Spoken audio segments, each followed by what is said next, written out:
Hello and welcome to the Carolina Snowflakes Podcast, where two Southerners come to terms with their liberal snowflake tendencies. We're your hosts. I'm Amanda. And I'm Jason.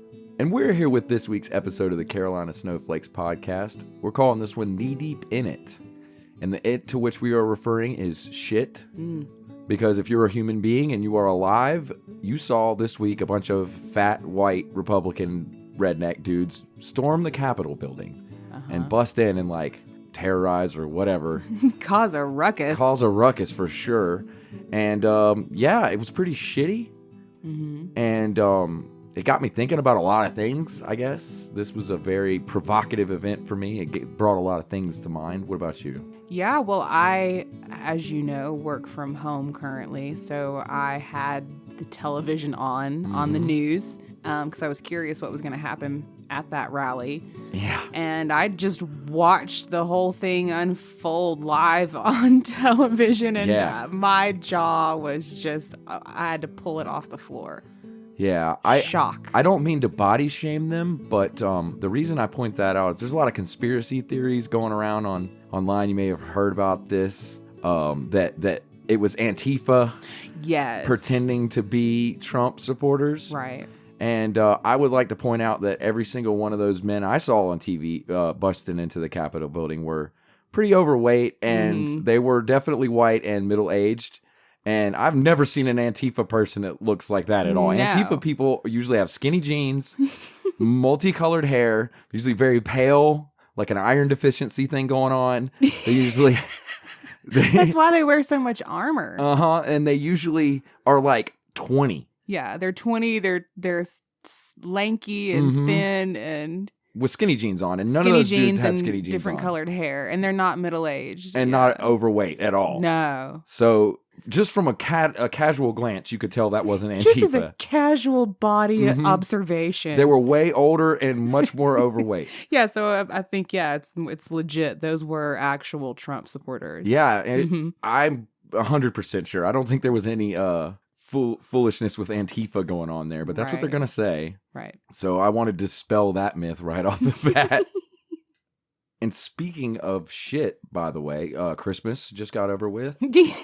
And are we calling Christmas shit? No, that was just a convenient segue. Every year for Christmas, you have gotten me a Uncle John's Great Bathroom Reader. I have. They put one out every year. It's like a little facty book. It's a book full of various and sundry world history notes and facts and figures that you can peruse while you sit on your throne. Yes. And one thing I noticed about it when I was looking through it is I found a section about toilets in world history. Like, historically, going back thousands of years, how did people go to the bathroom? And I noticed something really interesting because all these white supremacists were at the White House in the Capitol building, and I was thinking about, they think white people are the best. You were like, how do these people shit? Yeah, and they think white people are, the greatest. And I'm looking at this book, and I noticed that it says in 4000 BC, they had found water pipes in India that flowed into the river from buildings they had in ancient India. And I was like, wow, that's 5000 BC. They were, pooping in toilets that had pipes. Right. Which is really crazy. A really, really long time ago. Yeah, and then there's a lot of other examples in the book of, 3000 BC, 1700. So you're going up through time. Different places are kind of inventing toilets over time. But then I noticed that you get to the 1500s AD. So, that's 5,000 years in the future from the first toilets. From those ancient Indian toilets. And you're in London, and literally they are using chamber pots and just throwing the shit in the street. Right. So the British for 5,000 years still haven't invented toilets, and they're literally just walking around in their own shit. Yeah. That they're throwing on the streets from chamber pots. So much so they have a person that's called a gong farmer that removes the shit. It was a job. Where do you think they took it? Outside of the village or whatever. But I also find it funny that the British men, they wore thigh-high boots. You always see they had their pantaloons tucked into their boots. The reason why is that there was so much shit on the ground, they didn't want to get it on their pants. So when they got somewhere, they would take their boots off, and then their pants would be clear of the shit that they'd been walking around in. Because there were also horses shitting everywhere, too. So disgusting, isn't Yeah. it? Like, that's really gross. But And yeah, I've heard about that. It makes me want to ask the question of white supremacists. If this is true, how can white people be so superior if for 5,000 years they're still walking around in their own shit? Yeah. No, That's my point. That's a good point. And I found that from the Uncle John's bathroom reader, so I wanted to plug that. I remember in my Latin class learning about the Roman bathrooms and like them doing the aqueducts. Yeah. And having like the long pipe of water that would run down through the city, and they would create like basically like wood toilet seats along the way that you could sit on and do your business. But here's the thing that I always found strange was that they would go together. Like you would be taking a shit with your business partners. Yeah, and like it was all open. Going over deals. It wasn't a stall or a separate bathroom. It was this like trough with these seats on top. Yeah. And you would all be sitting together. And a lot of like business deals were conducted while the Roman men were going number 2 together. Right. I think that's hilarious. And I also think it's kind of funny because those are Italians. And I don't know if white supremacists really consider them to be white. I don't know. We'd have to ask one. Yeah, I don't think they would count. I think they more like identify with the Norse and the British people who are walking around in their own shit still. Maybe. Yeah. So I just want to point that out. I think it's an interesting thing that I noticed from the book that fits in with our theme here of being knee deep in it. Now, it is my understanding that they have toilets currently in England. Yeah. I'm pretty sure they do. Yeah, I actually don't mean to shit too hard on the British because I actually am a huge British fan. I love British stuff. I always have. As a kid, my favorite fairy tale or whatever was Robin Hood. I love the Kevin Costner film. I love swords. Oh, yeah. I'm a big fan of all those types of things. I actually love knights and armor and weaponry. You like the aesthetic of the whole medieval look. Lord of the Rings, all that stuff. So I'm actually a big fan of British stuff, but so are the white supremacists. Oh, yeah? Yeah, a lot of them. Yeah, they like knights and, they wear the Viking stuff. I've seen like the reference to Vikings. Yeah, see, which is really unfortunate because I'm pretty sure in my lineage I come from Viking people. Yeah. Tall, blonde, fair-skinned. I know. Norse mythology. Norse mythology, their religion was something I was always fascinated with. I named my dog Odin because I always thought that he was awesome. I love memes, and I know you love memes. I'm all about some memes. Yeah. But wait, are memes British? No, they're not British and they're not Norse, but you know what they are? There are something that it was mostly invented by white supremacists, and they love them. I know a lot of it came from like the 4chan. Yep. And even now, a lot of the best memes that make their way to Facebook that we all share originated in the 4chan dirty underworld. Exactly. Yeah. And another thing that I like is video games. I love video games. Turns out a lot of the white supremacists, they love video games too. So are you saying you're a white supremacist? No, I'm not at all. I hate them. I completely couldn't disagree with them more. And yet we have so many similar interests and it pisses me off. Yeah. Because I feel like they keep taking the things that I fucking like. Yeah. Because a lot of times I got interested in shit way before I knew the white supremacists were into it. I was a kid when I discovered Robin Hood and how cool it was. And I thought medieval England was cool. And then later found out, oh yeah, all these white supremacists think that that's cool too. And I'm like, well, damn it. And same thing with Norse mythology. I discovered that in high school. I know they use a lot of the like Nordic symbols. The runes. Yeah. Yeah, they like those. I thought those were cool way before I knew that there were white supremacists that liked them. I was in high school. I was learning about mythology. And video games, I started playing video games when I was like 6. So it pisses me off because we're the same. Like I'm a white guy and I'm about the age of all of them. So our interests overlap, but it pisses me off. I don't know how else to say it. I wish that it wasn't true. And I wish they wouldn't keep taking stuff that I like. Do you ever feel concerned that you'll be misidentified or mislabeled? I've thought about it for sure. Based on your interests? I've thought about it for sure. I've thought somebody might see. Like, have you ever hesitated in sharing your interests out of like fear or concern that the person you're telling will be like, oh, he's one of those? Yeah, well, I wouldn't walk around with a shirt with a bunch of runes on it. Like, yeah, I that's wouldn't. too bad. You I know, know. like you can't really do that. I 'cause, just wouldn't. Yeah. yeah.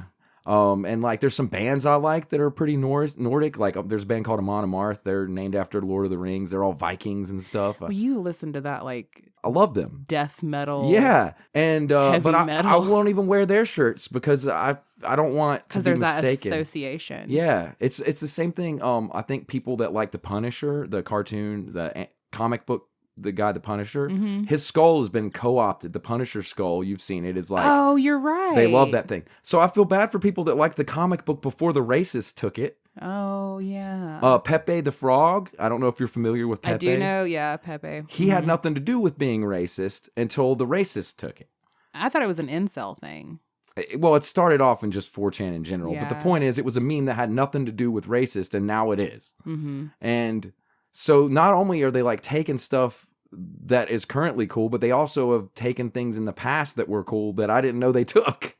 So what do you do to like... I don't know. remedy that? I don't know, but I know that it makes me mad, and then I wanted to talk about it because I don't know how to get them to stop taking things I like. Stop taking my shit, man. Yeah. Like, what if they were like Dungeons and Dragons? All the racists love that. I'd be pissed off because it's like, I love Dungeons and Dragons. You can't.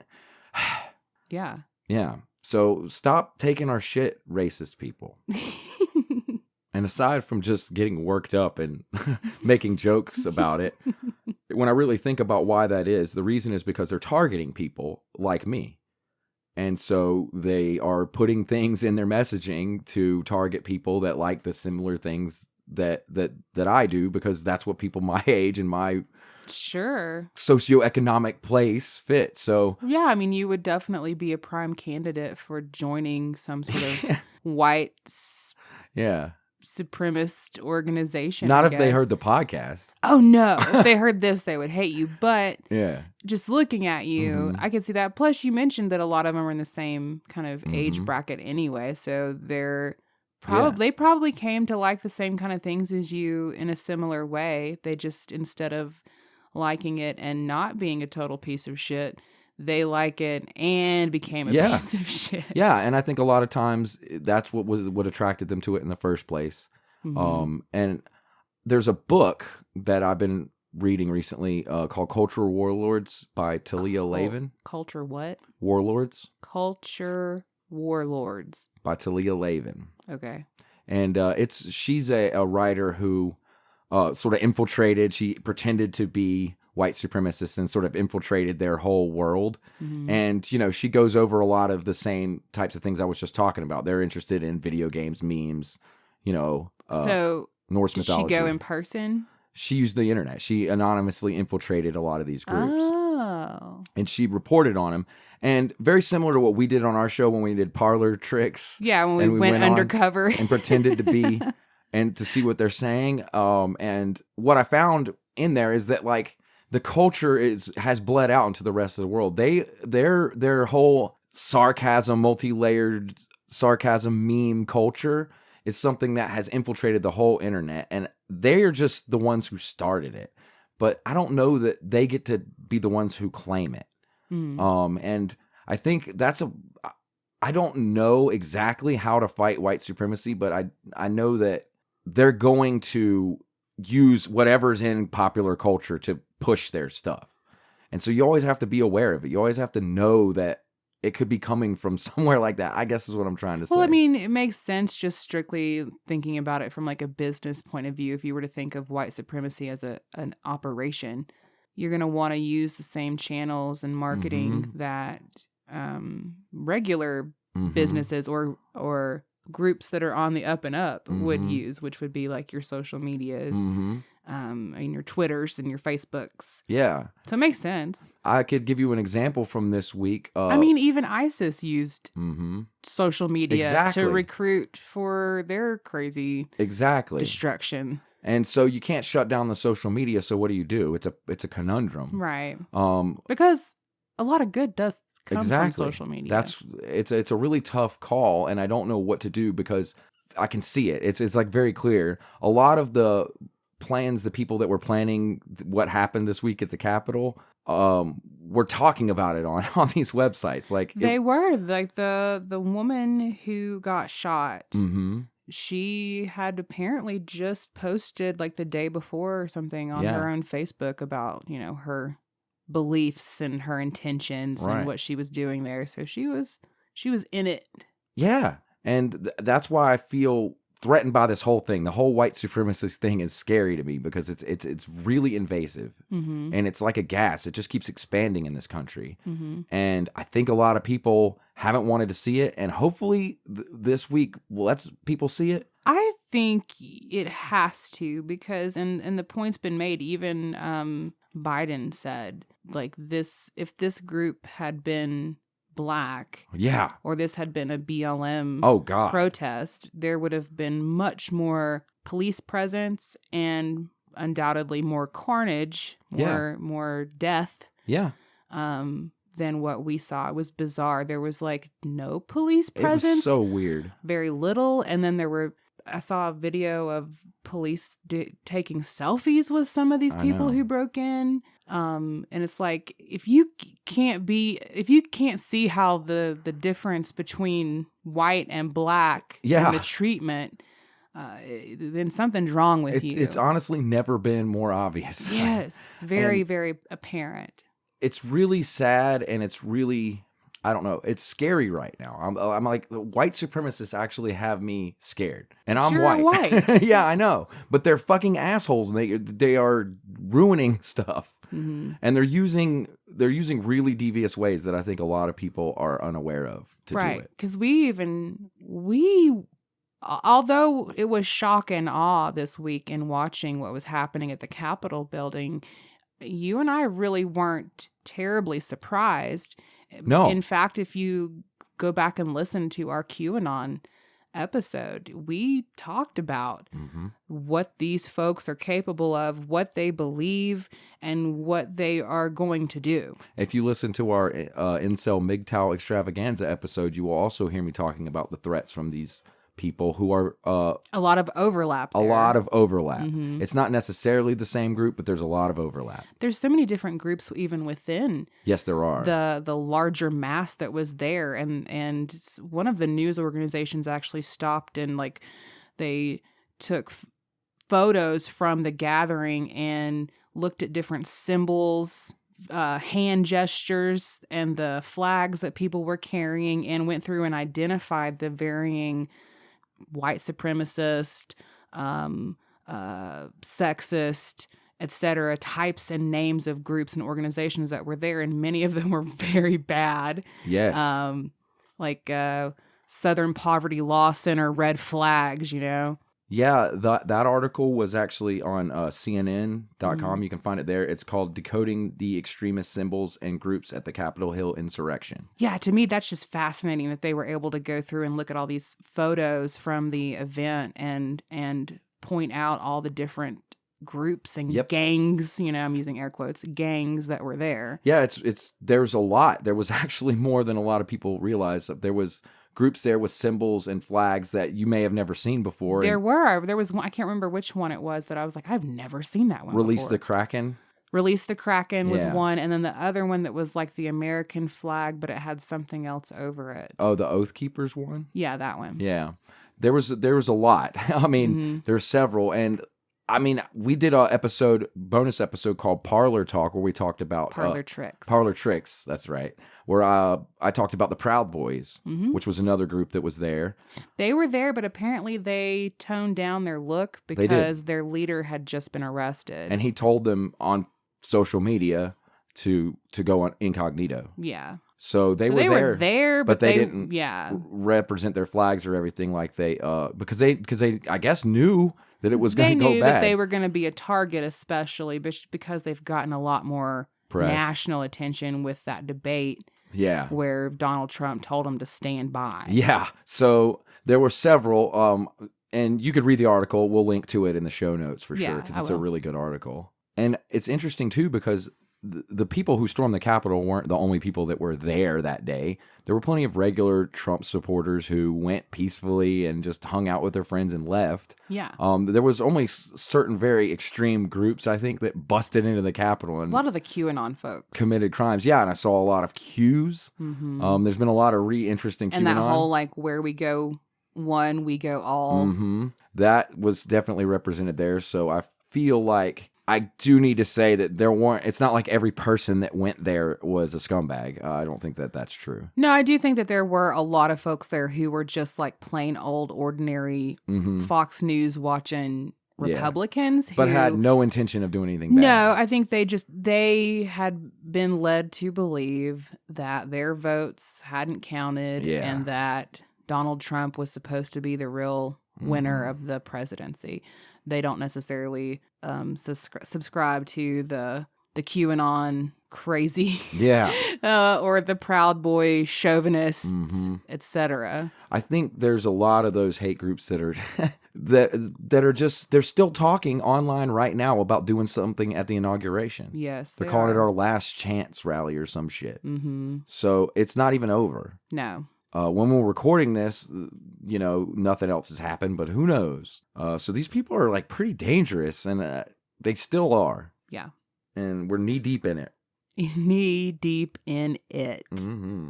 And since we're knee deep in the shit, I learned something else that's some shit this week. Oh, yeah? Just randomly. Did you know that Henry Ford was like super anti-Semitic, like very much a racist? The car guy or the truck guy? The guy who invented the Model T, that invented cars. Yeah, that guy. No. He was really anti-Semitic. He was very, very much like a Nazi. Really? Yeah. What? Yeah. So this is, and if you go to Wikipedia and look at Henry Ford, there's a whole section called the Dearborn Independent and Anti-Semitism related to him. What is that? So in the early 1920s, Ford sponsored a weekly newspaper that published strongly anti-Semitic views.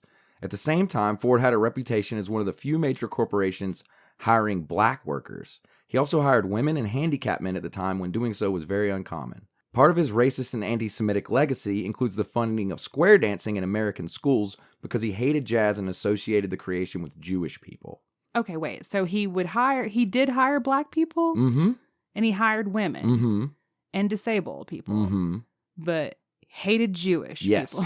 Okay. Hated Jewish people. Okay. And to the point where he thought they invented jazz, which I don't think that's right. I don't think that's right either. So I'm not like a jazz historian, but I'm pretty sure that it wasn't Jewish folks. It gets worse. If you want to get knee deep in it, here we go. Oh, no. Okay. In 1918, Ford's closest aide and private secretary, Ernest G. Leibold, purchased an obscure weekly newspaper for Ford, the Dearborn Independent. The Independent ran for 8 straight years, from 1920 until 1927, with Leibold as editor. Every Ford franchise nationwide had to carry the newspaper and distribute it to its customers.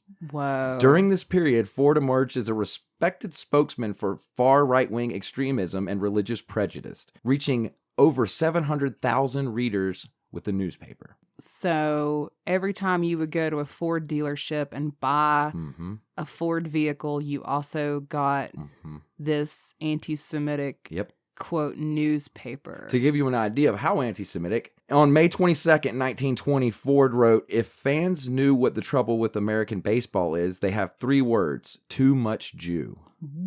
So he wasn't even covering it up or being subtle about it either. No, he was just out in the open. Wow. So check this out. In Germany, Ford's anti-Semitic articles from the Dearborn Independent were issued in 4 volumes, cumulatively titled "The International Jew, the World's Foremost Problem." World's Foremost Problem? Yep, published by Theodor Reich, founder of the several anti-Semitic parties and a member of the Reichstag. Wow. In a letter written in 1924, Heinrich Himmler described Ford as one of our most valuable, important, and witty fighters. Wasn't that Hitler's right-hand guy? Yep, Himmler, 1924, called Henry Ford one of our most valuable, important, and witty fighters. Oh, were you kidding me? Nope.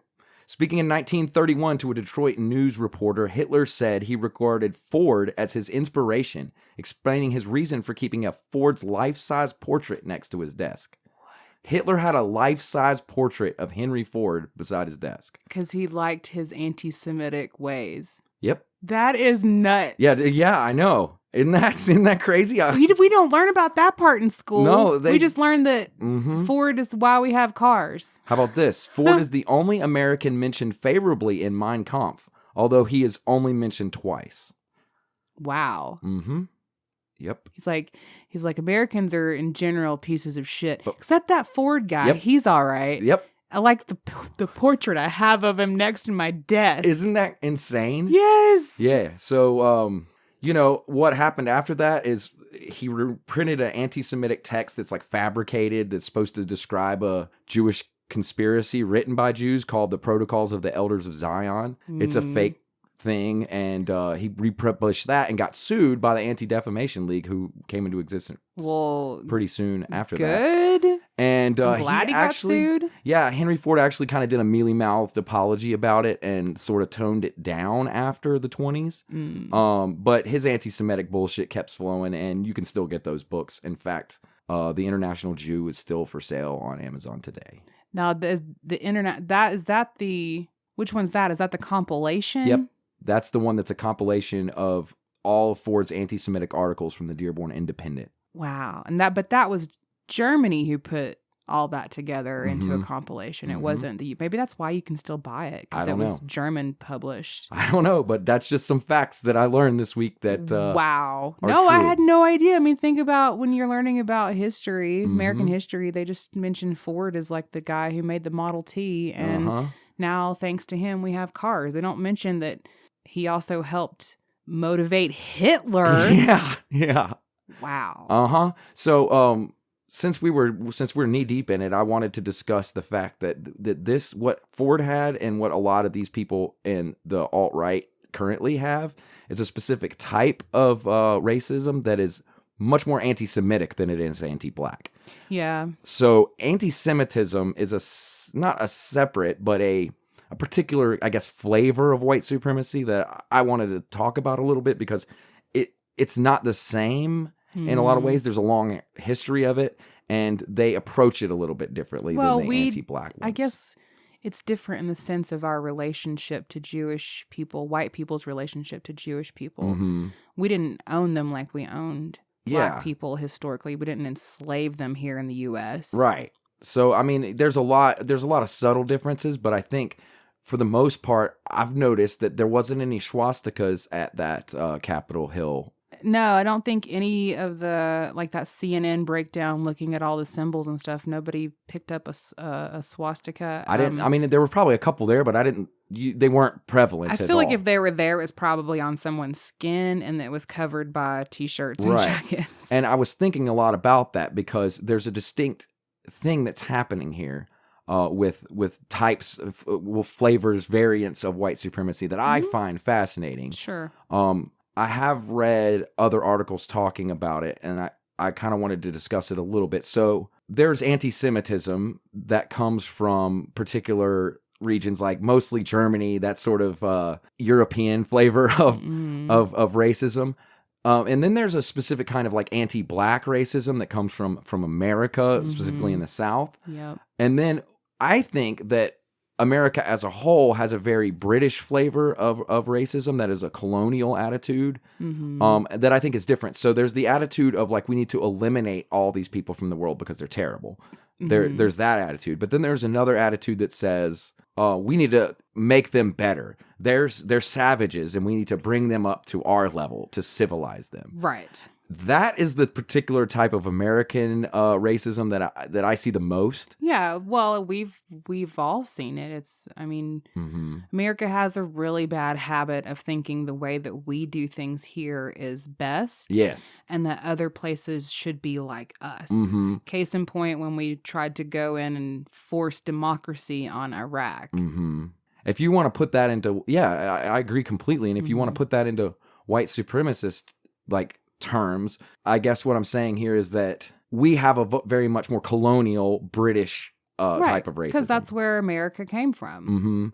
And so in that, I've noticed that we do a lot of dismissing of other cultures. We say things like, those people in the Middle East have been killing each other for thousands of years. Well, for starters, we lump them. We say them, those people. I know I've been guilty of saying that. Of course. Those people over there in the Middle East have been killing each other for thousands of years over things. As if the people haven't been killing each other everywhere for thousands of years. And in the Middle East, they had hundreds of years of peace and hundreds of years of war, just like everywhere else in the world. They're not any different. And it's very dismissive and very privileged to have that attitude. And I have been guilty of it myself And I just wanted to point out that I think a lot of us are. Right. And it's something to think about, because maybe it isn't that they've been killing each other over there for thousands of years. You also get the different flavors.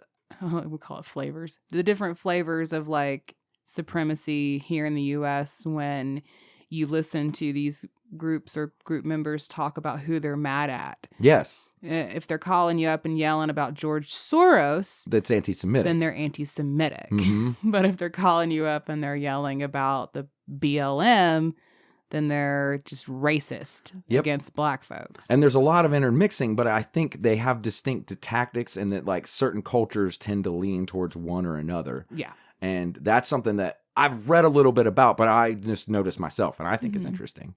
So I wanted to bring it up. And I can relate to it in the sense of coronavirus, believe it or not. So the way the vaccines have been being distributed in America has not been going great. No, I saw something on the news about how they had 20 million doses, but had only administered like 2 million or something. Yeah, that was around the end of the year. That was where we were. Yeah, and they were like, so that didn't go the way we thought it would. And it's like, why? And so they're trying to like report on and uncover like, why is distribution going so slowly in the U.S.? Well, I have a suggestion about why that might be. But to get there, I'll just tell you some numbers. Okay. So Israel has distributed about 19.55 vaccines per 100 people. So about 20 per 100 people. That's about a little more than 1.5 million people. The United States has done 2 per 100 people. 2. Uh-huh. Just 2? 2. So that would be, if you're keeping track, 10 times less than Israel. Right. But we've distributed 6.69 million vaccines. So the number's larger, but the percentage is way worse. Sure, yeah. The United Kingdom has done about 2 per 100 people, so about the same as us, with 1.32 million vaccines given out, roughly. Denmark has done about 2 per 100 people, and then there's a big drop-off. Italy is at 0.85 per 100 people, and then China is 0.63 per 100 people. What's up with China? Well, 9 million vaccines distributed. Oh. So they have distributed way more vaccines than any other country, but they have way more people. Their population is just massive. That's why there's a difference between the amount of vaccines they've given out and how much per capita. Okay. So Israel's winning per capita by a long shot. Israel wins everything. Yeah. They win all the awards. And I was thinking about why. Israel's vaccine success is made possible by its small size, slightly larger than New Jersey, and the efficiencies of its nationalized healthcare system, of which all 9 million citizens hold identity and register cards for their electronic medical files with one of the country's 4 national HMOs. So that's it. It's socialized medicine. And right, so they were able to just kind of like integrate it into their existing system and be like, all right, use your socialized medicine card and get in line to get vaccinated. Whereas here in America, we had to create a whole new hoodooed system of what's fair and democratic and trying to figure out how to distribute the damn thing. And then it's turned into a complete clusterfuck of people waiting in line in their cars for hours and upon hours to get vaccinated. Yeah. And I think there are other places that are doing it better, and I noticed a pattern with those places. Okay. They all have socialized health care. Well, yeah. So maybe they also happen to be the same countries, I would argue, not only handling the vaccine part better, but they handled the pandemic part better. They did. And that is my point about vaccines and my point about this whole fucking thing. It's America's a disaster right now, and it's because we're looking at everything ass backwards, and we have a bunch of racists running things who are like Nazis. Yeah. And that's sort of where we're at. What a glorious shit show. What a glorious shit show we are in the middle of. But that's pretty much all I had for this shit show. I'm sure there's a ton more We'll to come. be back next week with more shit show. Don't worry. We definitely do have a shitty musical number that we performed that we would like to play for you guys now. We do. In the name of shit. So here's a quick little listen to that. Enjoy. Hello. Hello. And welcome. Welcome. Welcome to the Carolina Snowflakes.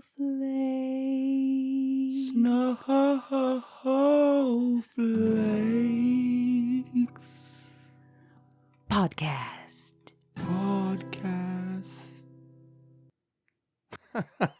Well, that's pretty funny. I like that we have good enough mics where you can hear how badly I sing. Yeah. But it was in the name of shit, so It there you was go. in the name of shit. We weren't taking it seriously, I hope. No. But if you take this show seriously and you really like it, you should go visit our website. CarolinaSnowflakes.com. Or you can get on our Facebook where we discuss shit and other things. Other shit. Yeah, and other things. It's at Facebook. Facebook.com/Carolina Snowflakes. And if you're a white supremacist and you think that I was being an asshole, good, and you can send me an email to let me know. CarolinaSnowflakes@gmail.com. gmail.com. Thanks for listening. Bye.